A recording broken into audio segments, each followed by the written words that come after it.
হে মানুষ, তোমরা যারা ঈমান এনেছ, তোমাদের উপর রোজা ফরজ করে দেওয়া হয়েছে, যেমনই করে ফরজ করা হয়েছিল তোমাদের পূর্ববর্তী লোকদের উপর। আশা করা যায় তোমরা এর মাধ্যমে তাকওয়া অর্জন করতে পারবে। রোজা ফরজ করা হয়েছে নির্দিষ্ট কয়েকটি দিনের জন্য। তারপরও কেউ যদি সে দিনগুলোতে অসুস্থ হয়ে যায় কিংবা কেউ যদি তখন সফরে থাকে, তাহলে সে ব্যক্তি সমপরিমাণ দিনের রোজা সুস্থ হয়ে অথবা সফর থেকে ফিরে এসে আদায় করে নেবে। যারা রোজা রাখার শক্তি রাখে কিন্তু রোজা রাখে না, তাদের জন্য এর বিনিময়ে ফেদিয়া থাকবে, এবং তা হচ্ছে গরিব ব্যক্তির তৃপ্তি ভরে খাবার দেওয়া। অবশ্য যদি কোনো ব্যক্তি এর চাইতে বেশি দিয়ে ভালো কাজ করতে চায়, তাহলে এ অতিরিক্ত কাজ তার জন্য হবে একান্ত কল্যাণকর। অবশ্য তোমরা যদি রোজা রাখতে পারো তাহলে সেটা তোমাদের জন্য ভালো, যদি তোমরা রোজার উপকারিতা সম্পর্কে জানতে।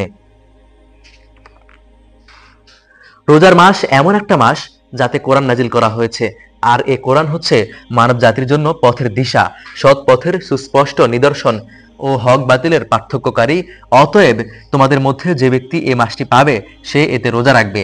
তবে যদি সে অসুস্থ হয়ে পড়ে কিংবা সফরে থাকে, সে পরবর্তী কোনো সময়ে গুনে গুনে সেই পরিমাণ দিন পূরণ করে নেবে।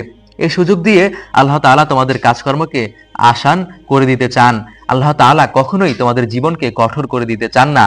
আল্লাহ তাআলার উদ্দেশ্য হচ্ছে তোমরা যেন গুনে গুনে রোজার সংখ্যাগুলো পূরণ করো।